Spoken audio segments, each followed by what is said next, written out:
bonjour, je vais vous parler du chapitre La constitution des molécules organiques. On va avoir une grande méthode et quelques exemples. D'abord, on va avoir des rappels, mais vous êtes déjà censé les connaître. Alors, tout d'abord, la longueur de la chaîne carbonée.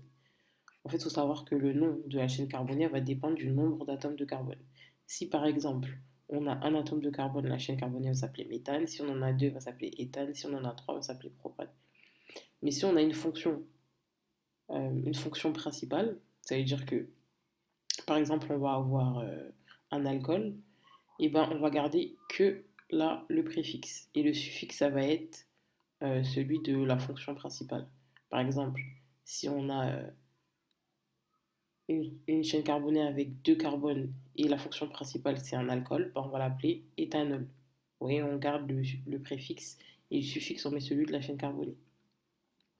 Pour les cycles, c'est le même principe, mais on va rajouter cyclo avant, par exemple cyclohexane. Les ramifications, c'est pareil. Le nom, il va dépendre du nombre de carbone. Si on a un carbone, ça va être méthyle. Deux carbones, ça va être éthyle. Trois carbones, propyle, etc. Les insaturations.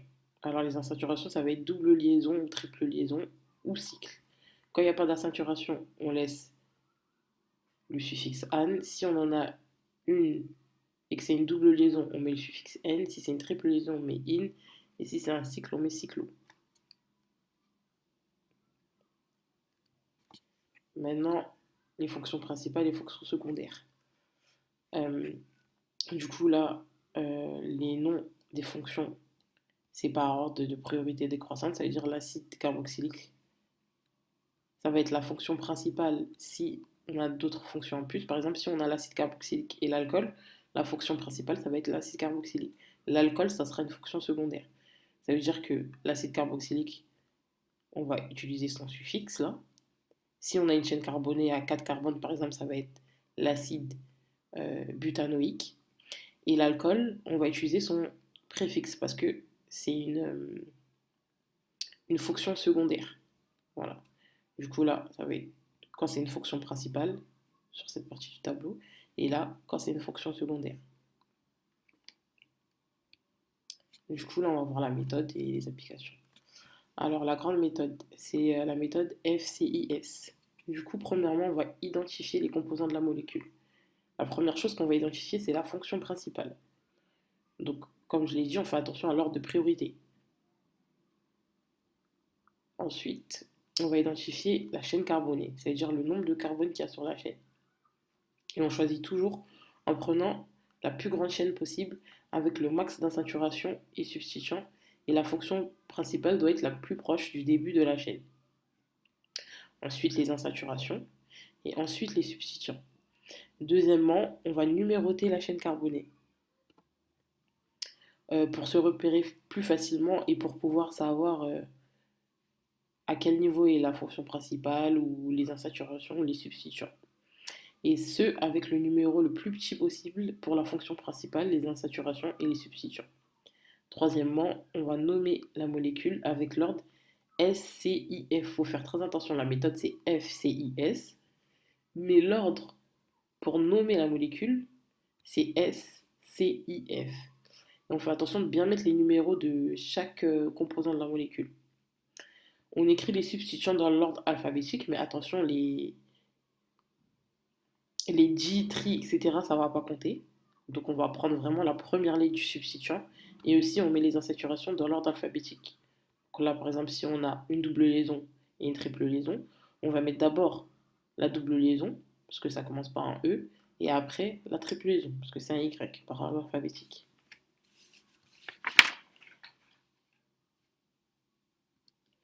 Du coup, là, on va voir un exemple. Parmi les propositions suivantes, laquelle est exacte? Là, on a une molécule en fait, et on a plein de noms de molécules.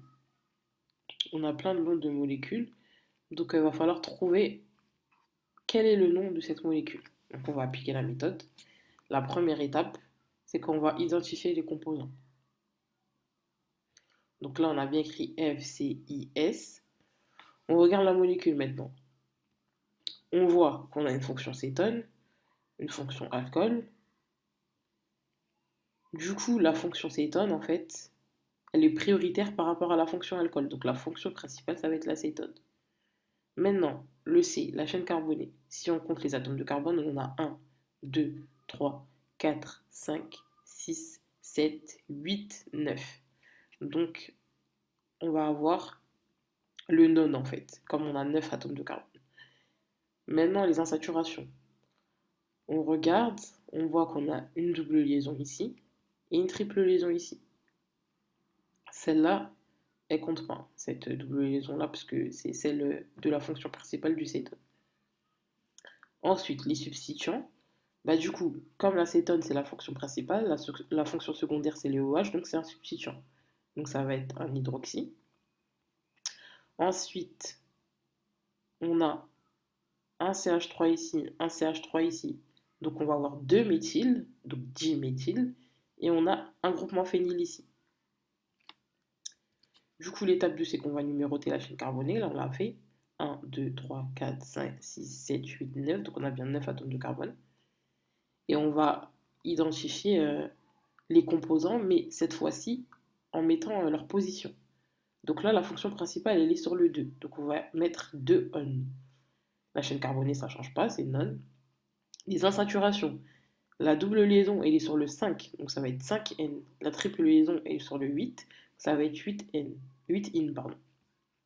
On choisit toujours le numéro le plus petit pour les substituants ou les insaturations, parce que là, on pourrait mettre 6 aussi, vu que la double liaison, elle est aussi sur le 6. Mais on choisit le numéro le plus petit, donc le 5. Maintenant, les substituants. Le OH, il est sur le carbone 4, donc 4 hydroxy. Les méthyls, ils sont sur le carbone 6 et 7, donc 6,7 diméthyl. Et le phényl, il est sur le carbone 5. Maintenant, on va nommer la molécule. Donc, n'oubliez pas, l'ordre, c'est S, C, I, F. Il ne faut pas vous tromper avec la méthode et l'ordre pour nommer les molécules. Donc, on va commencer par les substituants. Il faut faire dans l'ordre alphabétique. Du coup, on va commencer par H, donc 4 hydroxy pour la fonction OH, 6,7 diméthyl, parce que je vous ai dit, les di ça compte pas, les ditri ça compte pas, donc le hydroxyle est bien avant le diméthyl. 5 phényl, celui-là. Ensuite, on va mettre le C, la chaîne carbonée, non. Les insaturations, on a 5N et 8In. Et ensuite, la fonction principale, 2On. En fait, il faut juste bien suivre la méthode et après, ça va de soi, quoi. Ensuite, là, on a un autre type d'exercice. C'est pas la même chose du coup. Mais en fait, là, vous pouvez procéder par élimination pour aller plus vite. Ce que vous allez faire, c'est que vous allez quand même suivre la méthode FCIS. Donc là, on va commencer par le F, laquelle possède une fonction nitrile. Donc chercher, on va chercher ceux qui possèdent une fonction nitrile. Du coup, là A, on a bien une fonction nitrile. Là B, on a bien une fonction nitrile. Là C, on a une fonction nitrile, mais là en fait, euh, cette fonction-là, elle va être prioritaire par rapport à la fonction nitrile. La D, on n'a pas de fonction nitrile. La nitrile, c'est le C triple liaison N. Et la E, non plus, on n'a pas de fonction nitrile. Donc, dès le début, en fait, on va éliminer la D, la C et la E. Maintenant, la chaîne carbonée. Bon, là, on n'a pas d'indication sur la chaîne carbonée, donc on va passer. On va passer aux insaturations. On nous demande un alcène en position 6 et un alcyne en position 8. Du coup, là, on va compter pour voir où se situent les insaturations. Là, on a le carbone 1, là le 2, là le 3, là le 4, là le 5, là le 6, là le 7. Donc notre alcène, il est en position 7, donc ici c'est pas bon. La A, elle est fausse. Donc on a déjà trouvé la bonne réponse, mais après on va vérifier pour être sûr. Du coup là, on est sur carbone 1, carbone 2, carbone 3, carbone 4, carbone 5, carbone 6. On a bien un alcène en position 6. carbone 7, carbone 8. On a bien un alcène en position 8. Maintenant, les substituants, on va aussi vérifier. C'est un oxo qu'on veut. Il est là. En fait, c'est la fonction cétone, mais en fonction secondaire, pas en fonction principale. On a un nitro en plus, mais bon, c'est pas ça qu'on nous demande.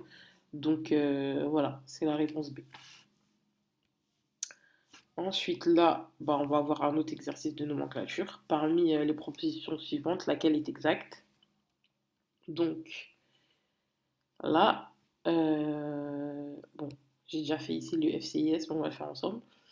Là, on va regarder d'abord les fonctions. On a un OH ici et un NH2. Le OH, il est prioritaire, l'alcool est prioritaire par rapport à l'amine. Du coup, la fonction, ça va être bah, ol, ça va finir par ol. Du coup, si on regarde la chaîne carbonée, on est au carbone 1, 2, 3. Donc c'est bien 3 ol. Maintenant, le nombre de carbone sur la chaîne carbonée, on est à 1, 2, 3, 4, 5, 6, 7. Donc ça va être hept.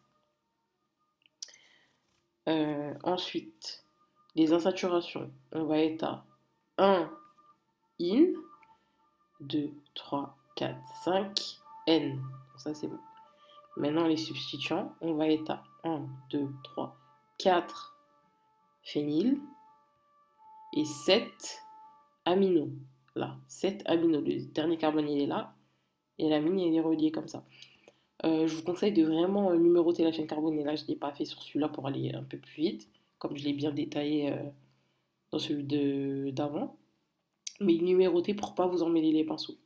Du coup, là, l'ordre pour nommer, c'est S, C, I, F. Du coup, là, on a 7 amino 4 phényl, parce que le A, il est avant le P dans l'alphabet. Donc 7 amino 4 phényl. Hept, 5N, 1 in, 3 ol. Et du coup, en fait, ça va être la réponse A. 7 amino, 4 phényl, hept, 5N, 1 in, 3 ol. Voilà. Donc c'est la réponse.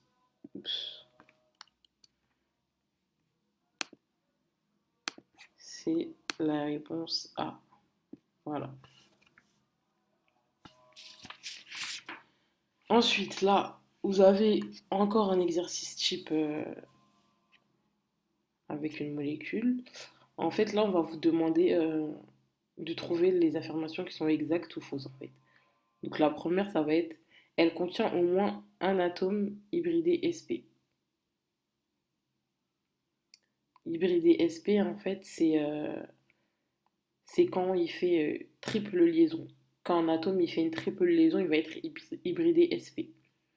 Du coup, là, on a un, 2, 3. Il fait une double liaison, donc c'est pas un sp. Lui aussi, c'est pas un sp double liaison. Double liaison, c'est pas un sp. Là, que des liaisons simples, c'est pas un sp.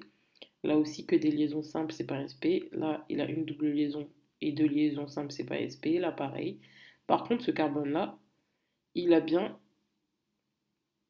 une triple liaison avec un atome. Donc en fait, il fait que deux liaisons et il est bien hybridé sp. Donc la réponse A, elle est vraie.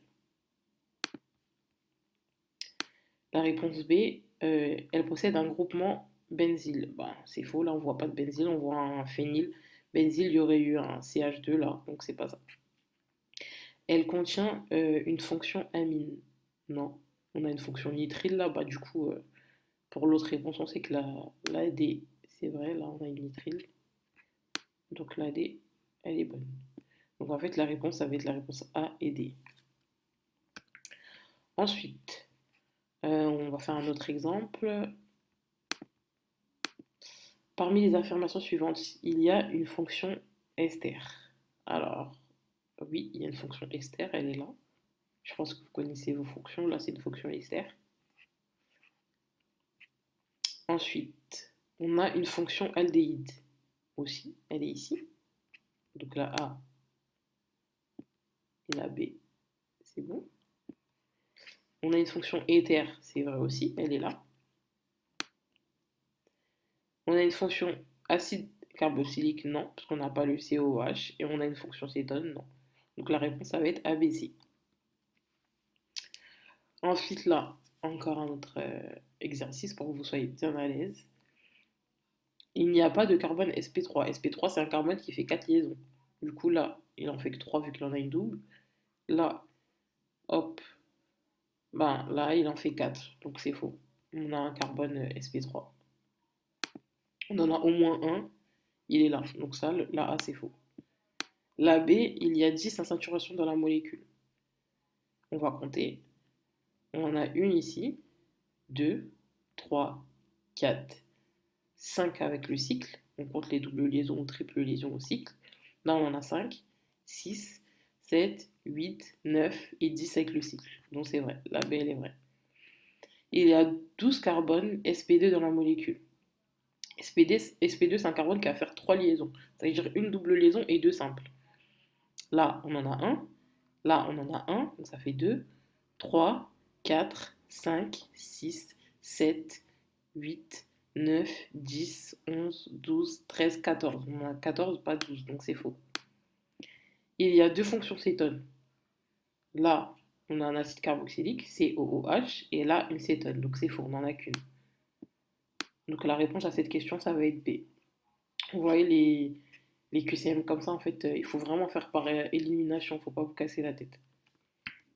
Et du coup, ben voilà, on a fini, on a fait à peu près tous les QCM redondants et la grande méthode pour pouvoir aborder les QCM de nomenclature et le chapitre constitution des molécules en général.